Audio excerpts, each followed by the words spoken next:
Welcome to the Kind Leader Podcast, where empathy meets action in the world of leadership.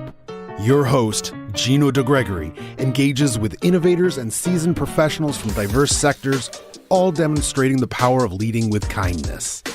And now, your host, Gino Degregori. Welcome to the Kind Leader Podcast. I'm your host, Gino Degregori. Today, we have another amazing guest with us, Jay Leask. He is the principal technical architect working at the DC area Microsoft Technology Center. I've known Jay for more than a decade. Yeah, doing a lot of great things together in this government world. You always led with kindness. Every time I always interacted with you, it was not just nice, but you always looked at things like, how can we collaborate and work together to support the mission, to help our customers, right? And that just how you interact and how people see you always, I always appreciated that. Oh, thank you, Gino. And admire for sure. So Jay, tell us about yourself, your background, and, just tell us about you. Okay. All right. So I'm a 40-something-year-old, middle-aged white guy. Like I am your stereotypical, pretty much everything except for the beard. I've got a very strong beard game going on. Yep. But when it comes down to it, I am where I am because of the people that have helped me get there. So first of all, thank you for acknowledging, noticing, commenting on, almost bragging about, how I interact with people. Mm-hmm. If I try to do things on my own, they're not going to get done. And so the fact that that comes across that way, I really appreciate knowing that, Right. So about me. So like I said, I've been in the technology space now for 25 years, which is really weird to say because I'm not that old, right? Right. Me neither. I live with my wife and two kids, 6 and almost 12. My parents live with us. Thankfully, my wife, saw a situation that it made sense and is the kind of person that leans in. And my parents also, they're very respectful of the situation we have as a family. So I'm in a multi-generational house, which I've been in my whole life because when I was a kid, both my mom's dad and my dad's parents at separate times lived with us. Wow.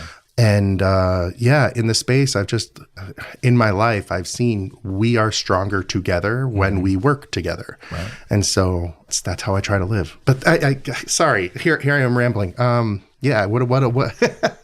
What can I tell you about me, Gino? No, I love that. I love that background. That's allow the guests to kind of express themselves, and because then we'll have a line of questions that will follow here. But awesome. What I love is, I always think of one of our core values is rise together in the organization, right? That's right. But you just described rising together at home. Yeah. Something that sometimes, I think about it, but like you are multi-generations in that household.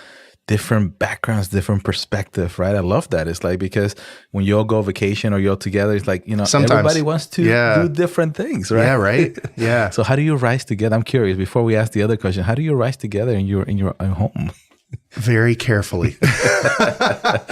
Listen, you can't assume that everyone's going to agree. Right. And so even in a situation like, the family, I know that my wife is going to have different conversations with my kids, and I'm going to have different conversations with my parents. And when we share, we need to do so politely and respectfully of what that conversation was. Why did it happen? Right. Like my wife tells me things my daughter tells her, but not me. Why? Right. Because she thinks it will benefit my relationship with my daughter, but she does so assuming, hopefully with practice, that I will respect that was a private conversation. Right. Same with my parents and I tell my mom this one all the time, like, I appreciate you coming to me to talk to me about that. You have to talk to her, my wife or my daughter or whatever about that, because while I'm happy to guide that conversation, I can't be a third party in that conversation. Like that's a personal thing. So that respect allows the group, in this case, the family organization, to rise together. Right. Because you're all trying to get to the same place. Right. In the business world, you're all trying to meet the business criteria, whether that's make money or serve citizenry or whatever it is. Right. And in the family, you're all trying to get to the same place. You're trying to pay bills. You're trying to smile. You're trying to go have fun. And you're trying to be respectful of what you're all personally trying to achieve. And you all care. I mean, the biggest difference, I think, is, and I said this in the past about an organization. A lot of people say, yeah, we're a family organization, but really it's a community. If you think about it, because a family, you are born into that family. Yep. That's it. Yep. You know, there's other people you can add to as people get married or kids were born and that kind of stuff, right? But you are part of that circle. You're born into it. In the business side, you know, you are not born into it, and I see it as a community because people come and go. Yeah. But while they are there, I want to make sure that these people are experiencing a very impactful, experience as it relates to how we do business, how we consult, how we deliver X, Y, and Z, or whatever that be. Sure. But also how we are as kind leaders in the organization. So I just wanted to kind of just show the contrast between still the same thing. We're still all kind leaders, both in the home or business, but how the dynamics are might be a little bit different. You know, I'll bring them back together a little bit though. You're born into a family, but you choose to continue to be a part of it. Okay. And you can pick. I have women that I have called mom my whole life, like beyond my mom, and not because my mom and I aren't close, but because those women have provided a leadership and friendship and familial nature that I felt not earned it. That's the wrong word, but that I felt that a kinship to, right?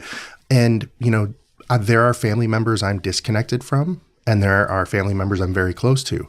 And so whether family or business, if you take the approach, they choose to be part of this unit, this group, that really helps to put into perspective, well, if they choose to be here, why do they choose to be here?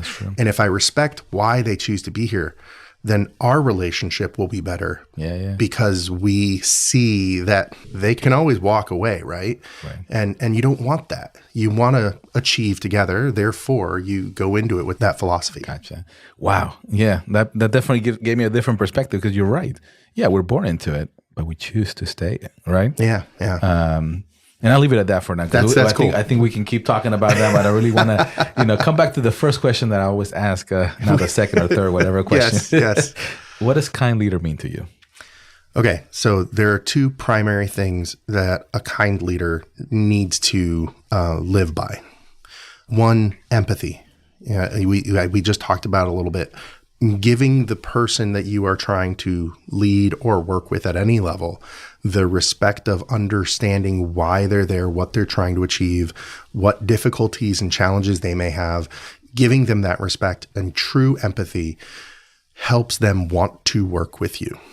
And then you can achieve things together. But along with that, if you're giving someone true empathy, you can't do it by hiding who you are. So if you are your authentic self, then they can empathize back with you. And then therefore they can see when you're having a bad day, or they can get their energy off your good days.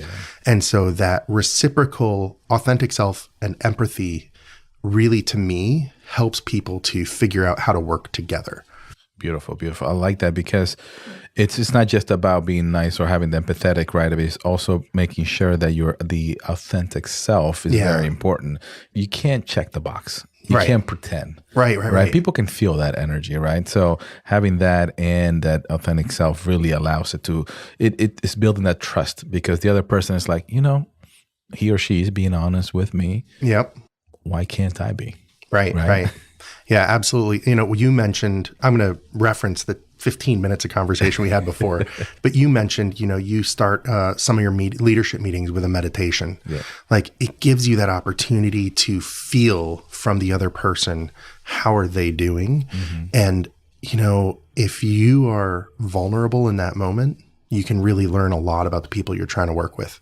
But if you walk in going, here's what we're doing today. Here's the 75 agenda items of 1, 2, 3, 4, 5. Like, okay, great. We had a meeting, but did we accomplish anything? Did we move forward together? Right. And while there are always instances where that makes sense, you got to get in, you got to be quick, you got to move on. Right. Having that connection to the other people. Well, one, if you have that connection, they'll understand when today is a no BS day. Right. and tomorrow we can figure out what's going on. But yeah, it's huge. Yeah, and I agree with that. I mean, like people feel sometimes, I try to energy, right? Energy just is contagious either way, whether it's positive or negative, right? And when you're going into a meeting, sometimes I'm just super tired and I couldn't sleep the night before, and maybe I'm low energy. Yep. Right. And I still perform and deliver, but people can feel that, okay, it's not your usual, like, let's drive, let's push. And it's more like, okay, let's just make sure we're executing. Yeah. you know, but it's what I'm trying to say is it's important to let them know that you are who you are, right? Yep. And you're not going to be that same person always. Yeah. And when you're down, maybe they'll come up and help you come up. So I'll give you a great example. I'll go back to the family I'm not managing people today. So I appreciate you still calling me a leader. Yeah. So I'll go back to my family. Friday night, my son came home from school. He had a cough. It got really bad. We thought maybe it was allergies. So we gave him his inhaler. We gave him his meds, and we did our thing and went to bed. We put him to bed around 9:30. Around midnight, he came in, coughing fit, couldn't stop. Gave him an inhaler again.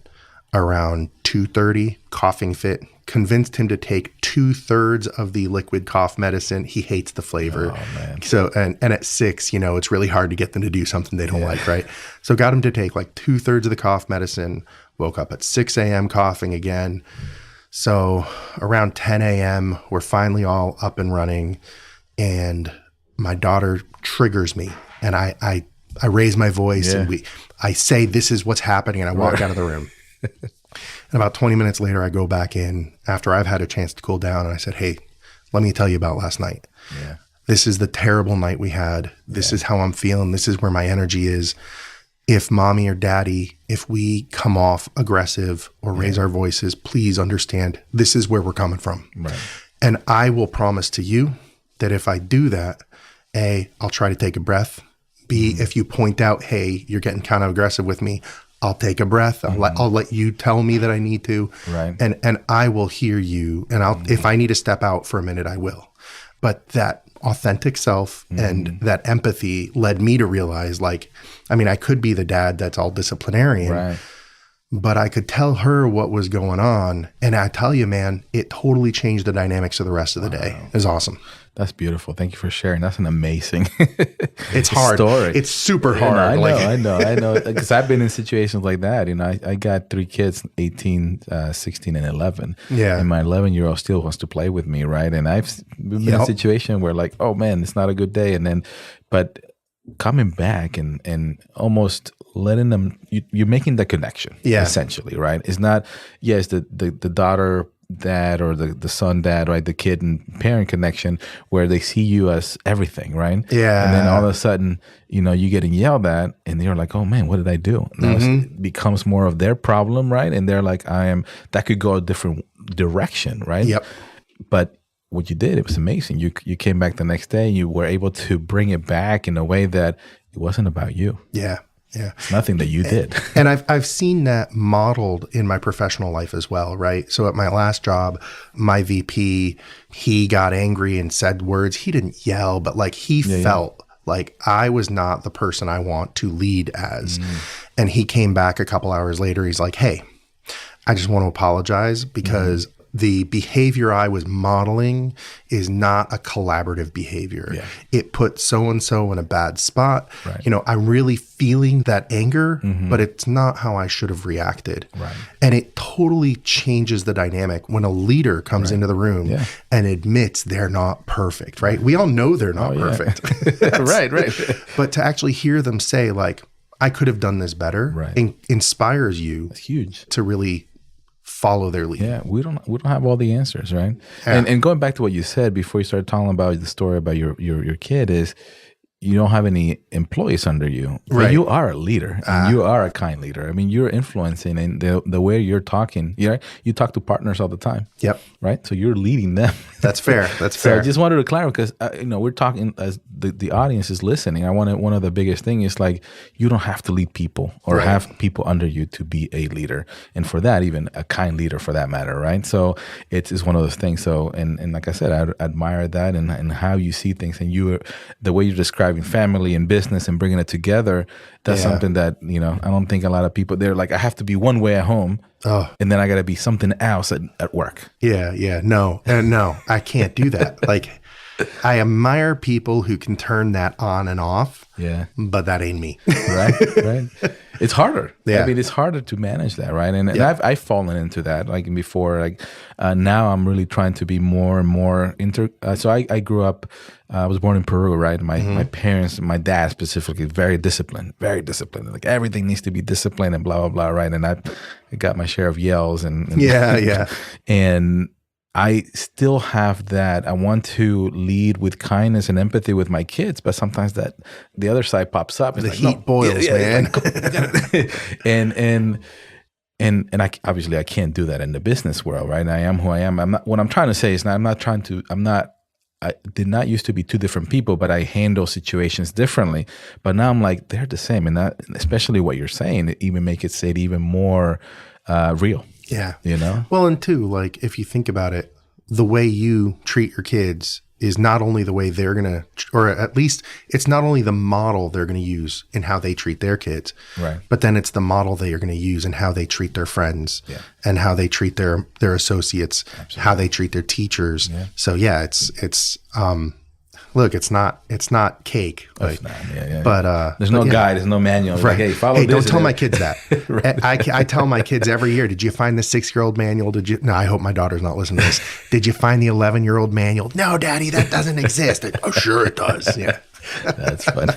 So speaking of manuals, one of the things that I wanted to talk or ask was about the growth and scarcity mindset, because, as you working in Microsoft, one of the biggest things that I've learned, and the CEO Satya has been there for a decade now. One of the big things that he incorporated was changing the mindset of the engineers or the folks working there from not necessarily scarcity mindset, but whatever they call whatever they were doing before, to a growth mindset, right? Yeah. I'm not sure if you're recently into Microsoft. I'm not sure they're teaching that more still, but what are your thoughts on that? Yeah, well, I'll go back. I mentioned my last manager. He actually was my manager for 1.5 years at AvePoint. Yeah. He's a former Microsofter. So he brought that growth mindset right to the table. And it's really interesting because I think of myself as a kindness first person, empathetic first person. And there were a couple of times he's like, hey, the approach that you took shut that person down. And I went, oh, yeah, I did not mean to do that. Like, but no, if you, again, we were talking about empathy and authentic self. If you go into every situation with the understanding that I could be wrong or I could approach this differently, it makes a big difference when there's disagreements. Right. When I've joined new teams, I've had situations where, you storm a little bit at first. Of course. My personality and their personality doesn't always go together right. Mm-hmm. And if you walk into those with the assumption that I'm right, and you don't hear the position that they took what you did from, then you absolutely risk alienating whatever that person is, whether they're above you, below you, or at your peer level. Mm-hmm. You got to go in with the assumption that, maybe I could have handled it differently. Let me hear what they heard, and maybe I can attach that to why they heard it, right? Right. And so that's super important because, like I said, I go into things assuming I'm empathetic. Right. But if you're not careful, that may not be how it comes across. Right. And it's not the tone, right? The tone could still be the same, how you deliver that conversation or that interaction, right? It's that other person, how they took that message or that conversation. Well, if you go back to the empathy side of things, you don't know what they're experiencing. So if you don't ask, tell me what you heard, tell me how that made you feel. Mm-hmm. You can assume what they heard and how it made them feel, but you may have no idea. So I had a conversation with somebody where I asked them a question that I'm not knowledgeable in their space. So it wasn't for me to know what is expected knowledge of that role. Right. And the question to them was a question of their core knowledge. Mm. And so they took it really aggressively. Right. And we talked about it a few days later and they're like, so this is what you asked me.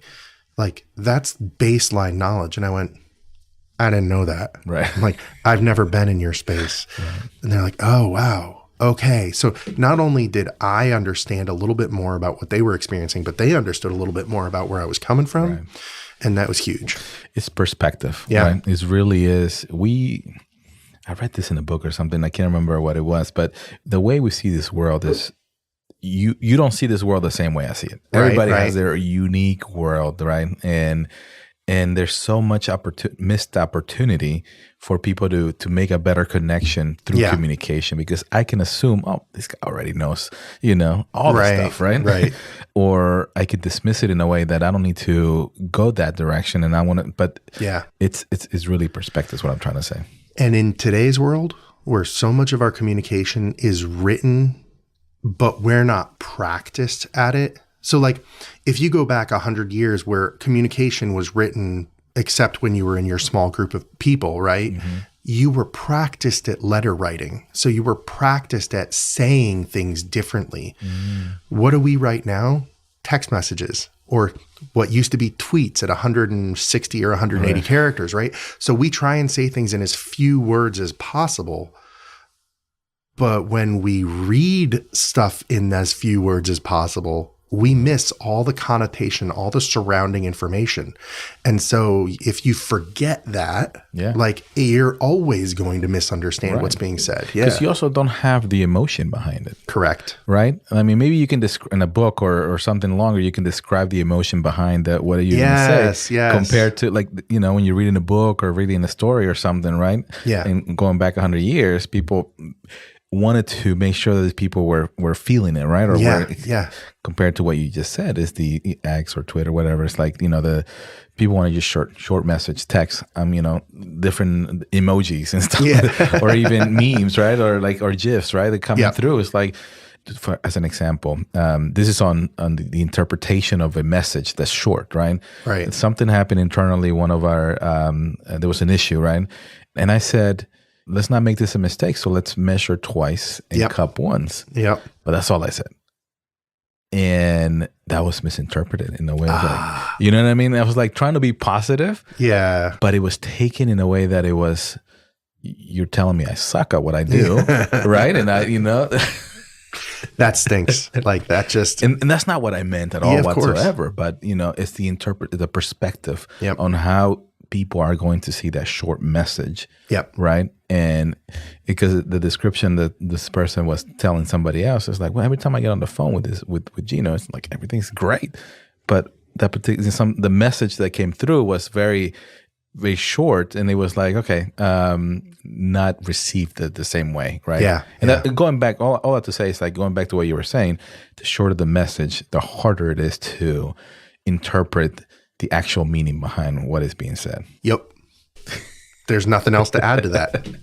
Yeah. So we talked about growth mindset, and one of the other questions that I have here for you is, as I'm looking at the time, is making sure that leading with kindness in an adverse environment. Mm-hmm. You gave some really good examples and some of the things that you've experienced with leading with empathy, but do you have an example of something that happened where you were able to incorporate your kindness through it and went through it the other side successfully? Yeah. So about 2 years ago, I was given the opportunity to lead a sales team, never having been a direct seller, never having run my own quota, but because of the relationships I had built with the team and the time I had supported them tangentially, they gave me the opportunity. And when you step into a role that is so drastically different than what you normally do, and you have to learn not just how to manage people, but like the skill set of that role on top of that, and then you have to teach them the skill set of that role, right. There's a lot that can go wrong there. And I remember one of my biggest constructive criticisms about the team was that their previous manager did a lot of cold calling for them, a lot of prospecting. And I walked in and he had been gone for a little while, and I sat down with them. I'm like, when I look at your numbers, right, like we have a system that tracks cold calls, tracks emails. Your emails are way up here, but your calls are way down here. And I'm not seeing what looks like the growth of your pipeline through calling, Right. through the action of building new opportunities, Right. which is huge. Like, Right. and so I said to him flat out, I'm like, I'm not doing your cold calls. I'm not doing your prospecting. Right. And what they heard was, I'm not going to support you, because that was the support they needed. Yeah, right. right. So 6 months in, I get the feedback through official channels that your team thinks you're doing too much of XYZ and not enough, you're not giving them enough support. Right. Now, the XYZ, I was still doing 2 jobs. Right, I was still doing a lot of public presentations on technical content, which is not a sales manager's usual job. And so, like, I got it, but the correction was less public presentations, more focus on team. Right. And when we sat down and really, I'm like, look, I don't know who said what. I had a team of 5 people though, and I know where their skills are. And I'm like, I don't know who said what, but I would love to better understand how I can support you. Right. And when it came down to it, it was like, you said you weren't going to support prospecting, but I need someone to talk to a C-suite, and I'm just an account executive. Like, I need that top cover. I'm like, let's do it. Like, I was a little too definitive in my, I won't prospect for you. And so that was an opportunity for me to learn. And this goes back to the growth mindset conversation. Right. When you walk in with a definitive, that's the end. It's the period to the statement. It's not a comment. It's not a discussion. And so the lesson I really took away from there, and the one I'm really trying, is I can't walk into conversations every time and say a definitive, this is how it goes. I need to go in and say, hey, from my observation, I've seen this. Right. What do you think we can do to accomplish that? Yeah. And lead through that kind of a conversation. And from there, I've seen a lot of successes. And it's asking the question to the team, right? Or the individual. Because I think, going back to my story, right, I was saying, instead of saying, hey, measure twice, cut once, a simple question, hey, what could I have done differently? Yep. Or what can we do different next time so we don't miss this opportunity? Yeah. Yeah. That is so different, right? I had a colleague the other day. Yeah. This was an observational thing. Yeah. So the other day, my colleague gets an email from one of the teams we're supporting, where they comment on having missed something. And his response could have very easily been, I didn't miss that. That was a change in requirements. And instead what he did was say, hey, it's a really good point. We can adjust here, here, and here. Can't adjust this. Like, this is too much for us to be prepared. Right. What could I have done differently to make sure we caught this during these calls previously? Yeah. And I looked at him, I'm like, nothing. And he goes, I know. I agree with you. But I want to give them the opportunity to provide that feedback. I also want them to have the thought of, what could he have done differently? Right. You know, I don't think he could have done anything differently. Yeah. And that's also big for them to realize, like, he really did try to catch this ahead of time. Yeah. And when you're in a reputation-based job, helping people kind of see that you're doing everything to support them is huge. Yeah. That's beautiful. I mean, we're always learning, right? I mean, like we said earlier, we don't have all the answers. We're not perfect, right? And that's something that I'm going to continue to improve myself, right? Especially those short messages. I told you. It doesn't really work that well. Exactly. It doesn't work like that. So, as we're wrapping up here towards that latter end, like, what does success mean to you? Ooh. So, I mean, there's I think a couple of different ways you can look at success. So in my job, my KPIs, my key performance indicators, are the number of engagements that I lead with customers and partners, and the customer satisfaction score coming out of those engagements. So success in my current job is hitting the number of things I'm supposed to lead and attend, and making sure that customers walk out as happy as possible. Now, there's always ways to game key KPIs, right? Like, one of the questions in the customers, the real question that matters in our customer satisfaction surveys is, when you think about the overall engagement, how satisfied are you? And admittedly, we hand the survey out, and then as people are looking at it, I'm like, by the way, question number 5, what that's really asking you is, how was my facilitation, right? So when it comes to success, the fun part about success is it's different, right? The rules may say it's one thing, but it's always different than you expect it to be.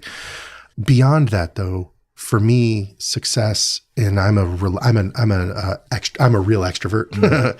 So for me, success is continuing to build relationships. Beautiful. I do my best not to burn bridges. I do my best not to disconnect. Like I said, I have situations where I have, but in general, you never know when you're going to need that relationship in any form. Right. And so for me, success is trying to have all of my relationships in an empathetic way, where even if I'm mad at somebody, I'm doing my best to like understand, well, why are they acting that way? Yeah. To the point where my wife's like, you give people too many chances. Right. I'm like, maybe. Yeah. I mean, I appreciate that. That means a lot. And it's, it was a reflection of what I was saying earlier. Like, you really care. You care about the relationship to a point where like you want to make sure things are moving along, right? Not to a detriment, but it's just right. You want to make an impact. Yep. In other words, right? Yeah. Yeah. I like that. I can reward it. No, I love that. It's funny. Whenever I review a resume, it's actually the perfect word that I hadn't thought of. Is people ask me to review their resume, and the number one thing I'm looking at is, great, you gave me 15 bullets that you did at this job. What was the impact of that bullet? Exactly. Because I'm not saying anyone could have done your job, but anyone can say, I did this. Right. What was the impact of that? Exactly. And so any resume that goes across my desk, the number one feedback I'm giving them is, I want to know your impact in this role. Exactly. Did you have a sales quota? Okay. What was your percentage of attainment on that? Right. Were you in a customer success role? Okay. So how many customer relationships were changed and how by your management of that customer? Exactly. And yeah, like I want my daughter and my son to find their authentic selves. Exactly. So when I think about impact with them, if I'm doing stuff that shuts them down, that's not helping them find that. I love it. Thank you, Gino. Yeah, I'm going to take that away. Definition of success for me is positive impact. Beautiful. Yeah. That's an amazing, definition of success we've been able to kind of put together there. A next question, and I know you've been looking forward to this one. If you could have coffee with anyone alive or from the past, who would it be and why? Man, I have racked my brain over this. And I love people who can be like, Satya Nadella. No, Satya's alive. Gandhi or whatever. Like, think about this for a second. There are over 7 billion people on this planet right now. Mm-hmm. To be able to pick one historically, like the n factorial math on how many people I could be choosing from, like it's wild. I would love to talk to Mozart and understand his process. For those who like the movie Amadeus, which is all about Mozart's music and some of his life, like they're doing it live at the Kennedy Center with the orchestra in June, and I'm going to be out of town. Oh man. I would love to shadow, I think is the best phrase I could come for, a cave person. Like, what was their life really like? Yeah. Like, there are days I don't want to accomplish anything. Did they have days like that where they just sat around the cave all day? Like, I want to go hunting today. I'm just gonna. Yeah. What was it like for someone to give birth in those days and survive and have to teach themselves everything about what just happened? Right. Or someone who saw a comet cross the sky for the first time, with no one to explain to them what they're looking at. So like, it's really hard to say this is the one. Yeah. Because so many things. There's so many things that would just blow my mind. Yeah. Well, you just have a cafeteria, a bunch of people. How about that? That's so. I don't necessarily believe in heaven or hell, but like heaven to me would be being able to have these conversations, but more so being able to understand what it's like for people in those situations, the situations that I could just never imagine. I love it. There you go. I got an answer for you, man. But that was like, I thought about that for hours. I'm like, who would it be? I'm like, I don't know. Yeah, right. I love it. That's a perfect answer for you. So now, where can listeners find you? Okay. So, I mean, I'm on X or Twitter as Jay Leask, and I'm on LinkedIn. I have a blog at jay.leask.com, j.leask.com. It's not something I contribute a lot to, but it is a good way to find me. Okay. Because you can get to any of my social media from there.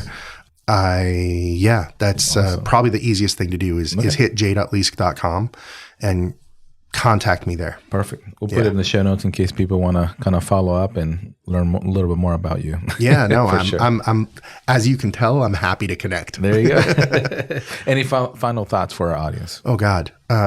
You know what? My final thought is I wish this conversation could just go another 3 hours and we had some drinks of choice because this is a lot of fun, Gino. Thank you. Thank you. I hope that the way Aaron cleans this up leaves the fun in it because this was a blast to have the conversation. No, he will. He's an amazing kind leader too. And Aaron, don't cut out any of the references to you. That's half the fun. I know, right? Audiences are like, who's Aaron? He's what makes this happen. Right. What makes me sound professional. What makes this show, there we alive. go. So there we go. So thank you very much, Jay, for joining us. And I really want to thank you and our audience for listening and all your contribution. It's just, we talked about perspective, right? Perspective, and every guest that I have, they have different perspective. Absolutely. In what kind leadership is, right? And I want to make sure that we continue to grow that, right? And continue to bring that and allow the folks out there and create that impact. And the word that I use is generational impact. Ooh, yeah, that's right. I've heard you say that actually. Yeah, I'm trying to coin that. You know what I mean? I don't know, trying to figure that out. And it's like, because it really is what it's all about. All right. So you're going to take the 14 episodes you now have and you're going to run them through a generative AI and you're going to give it like, hey, I want chapters on these questions. And there's your first ebook. You need that ebook to coin it though. Okay. You got to get something down. Generational impact. This is what it's all about. By Gino Degregori. Yeah. Well, thanks again, Jay. I appreciate everything you do. And everybody, our audience, thank you for listening. Please let me know if you want to hear something different or learn something else, or just let me know. I welcome feedback on how I can continue to make this an amazing podcast show for everybody. So with that, be kind, bring value, rise together, everybody.